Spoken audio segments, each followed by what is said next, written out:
Hello friends, success Chandra के इस YouTube channel में आप सभी छात्रों को बहुत बहुत स्वागत है। आज हम साइंस के मस्ट वीवीआई ऑब्जेक्टिव लेकर आया हूँ, जो आगामी बोर्ड एग्जाम में काफ़ी इम्पोर्टेंट रहने वाला है। यह जो है मिक्स्ड ऑब्जेक्टिव क्वेश्चन है, इसमें फिजिक्स, केमिस्ट्री, बायोलॉजी तीनों मिला हुआ है, इसलिए जो है काफ़ी इम्पोर्टेंट क्वेश्चन है। इसको शुरू से अंत तक देखेंगे, मेरे साथ अंत तक बने रहेंगे। तो आज का मेरा पहला प्रश्न है, प्रकाश की किरणें गमन करती है, यानी प्रकाश की किरणें कैसे गमन करती है? तो सीधी रेखा में। इसका ए सही जवाब होगा। आगे हम बढ़ते हैं। क्वेश्चन नंबर जो है 2 की, सर्च लाइट का परावर्तक सतह होता है। सर्च लाइट की बात किया है, तो सर्च लाइट का परावर्तक सतह वह होता है अवतल दर्पण का। आगे क्वेश्चन नंबर 3 है, निर्वात में प्रकाश की चाल क्या होती है? तो निर्वात में प्रकाश की चाल 3 गुने 10 के पावर 8 मीटर प्रति सेकेंड, यानी ए इसका सही जवाब होगा। क्वेश्चन नंबर हम 4 की ओर बढ़ेंगे। क्वेश्चन नंबर 4 हमारा क्या है कि मानव नेत्र में किस प्रकार का लेंस पाया जाता है? तो यह उत्तल लेंस पाया जाता है। मानव नेत्र में किस तरह का लेंस पाया जाता है? तो यह उत्तल लेंस पाया जाता है। प्रश्न संख्या 5, मानव नेत्र जिस भाग पर प्रतिबिंब बनाता है वह क्या कहलाता है? तो दृष्टिपटल। डी इसका सही जवाब है। अगर डी दृष्टिपटल ना रहे तो रेटिना रहेगा, दोनों में कोई रहेगा ऑप्शन, उसको टिक करेंगे। क्वेश्चन नंबर, समान नेत्र का दूर बिंदु क्या है? तो समान नेत्र का दूर बिंदु क्या है? तो यह हो जाएगा अनंत। अनंत है, लेकिन समान नेत्र का न्यूनतम दूरी पूछता तो 25 सेंटीमीटर होगा। ये क्वेश्चन कंफ्यूजन में नहीं रहना है, थोड़ा कंफ्यूजन में डाल रहा है, तो आप वहाँ ध्यान से देखेंगे कि स्वच्छ नेत्र कहेगा, समान नेत्र कहेगा तो वह अनंत दूरी तक देख सकता है, लेकिन कहेगा कि अल्पतम दूरी या न्यूनतम दूरी तो 25 सेंटीमीटर। कंफ्यूज नहीं होना है छात्रों। आगे हम बढ़ते हैं क्वेश्चन नंबर 6 की ओर, सॉरी क्वेश्चन नंबर 7 की ओर। क्वेश्चन नंबर 7 है, ऊर्जा का एसआई मात्रक क्या होता है? तो ऊर्जा का एसआई मात्रक जो है जूल होता है। इस ऊर्जा का एसआई मात्रक जूल होता है। क्वेश्चन नंबर है, निम्न में से किसका अर्थ जल है? यानी कौन चीज का अर्थ जो है जल? हाइड्रो का अर्थ जो है जल होता है। 8 का डी सही जवाब।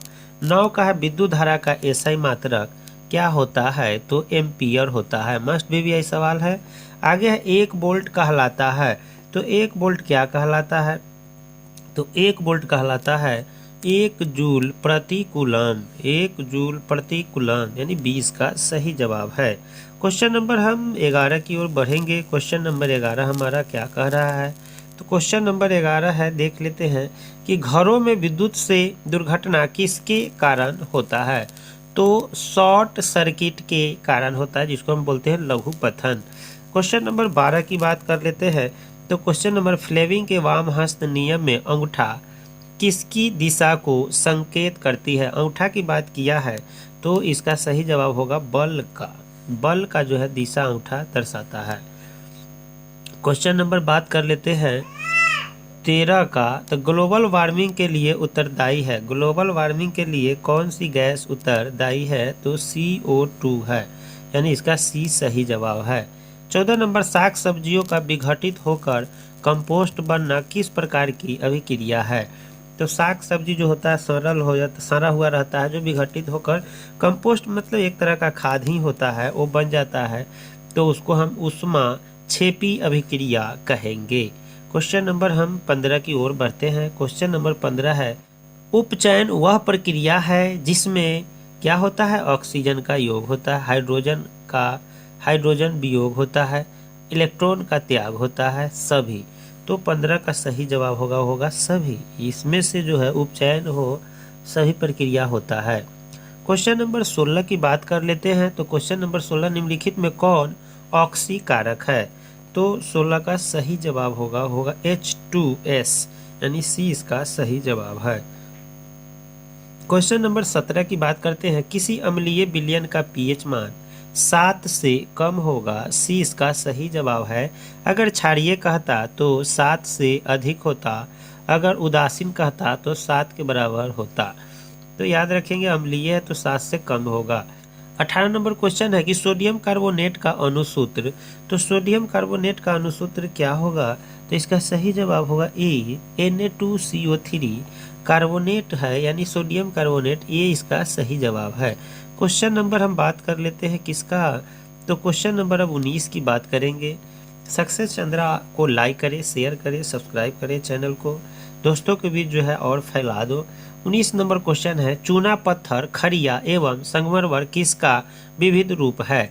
तो आप जानते हैं चूना, खड़िया एवं संगमरमर की बात किया है, तो यह जो है CaCO3 यानी कैल्शियम कार्बोनेट का विविध रूप है, यानी रंग बिरंग का इसका नाम है। चूना पत्थर कहिए, खड़िया के सूत्र पूछेगा या संगमरमर के सूत्र पूछेगा तो ये कैल्शियम कार्बोनेट ही होगा, यानी CaCO3, यानी ये डी इसका सही जवाब है।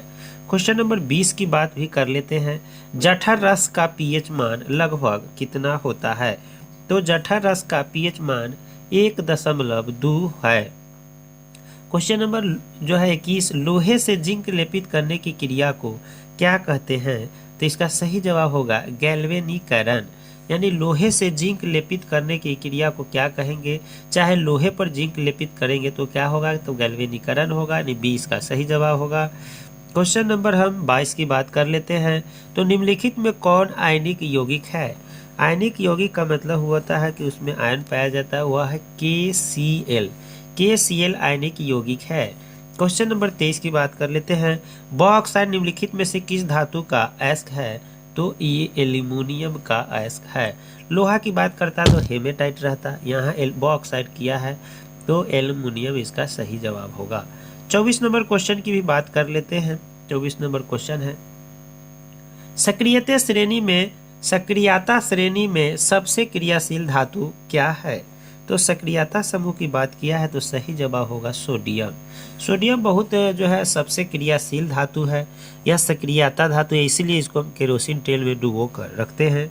25 नंबर क्वेश्चन का सही जवाब होगा 25 नंबर क्वेश्चन हमारा है, CHO अभिक्रियाशील मूलक को क्या कहते हैं।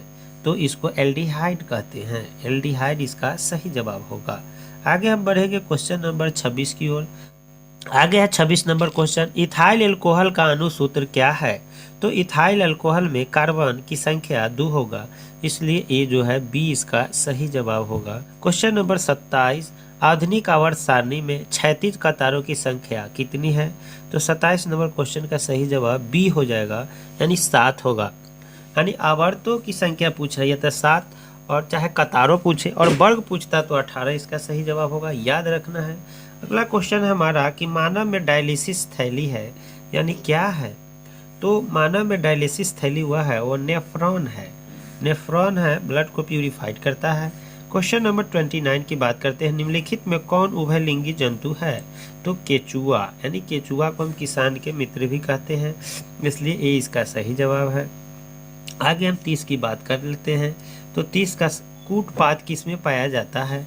तो कूटपात जो है अमीबा में पाया जाता है, सी इसका सही जवाब है। नेक्स्ट क्वेश्चन है 31, ऑक्सिन क्या है। ऑक्सिन एक हार्मोन का नाम है, ऑक्सिन क्या है, एक हार्मोन का नाम है। क्वेश्चन नंबर हम आगे बढ़ते हैं 32। क्वेश्चन नंबर 32, मनुष्य के शरीर की सबसे बड़ी ग्रंथि क्या है। तो ये लीवर है, इसको हम अंग्रेजी में लीवर कहते हैं और हिंदी में यकृत भी बोलते हैं, यकृत भी इसको बोलते हैं। नेक्स्ट क्वेश्चन जो है 33, निम्नलिखित जीवों में किस में अलैंगिक जनन मुकुलन द्वारा होता है।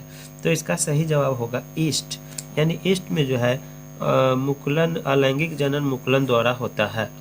क्वेश्चन नंबर हम 34 की बात कर लेते हैं, कीटों के पंख और चमगादड़ के पंख किस तरह के अंग है। सी इसका सही जवाब होगा, समृत अंग होगा, समृत इसका अंग होगा। क्वेश्चन नंबर हम बात कर लेते हैं, वह कर लेते 35 का, विकासीय दृष्टिकोण से हमारी सब किससे अधिक समानता है, यानी विकासीय दृष्टिकोण से हमारी किससे जो है अधिक समानता है।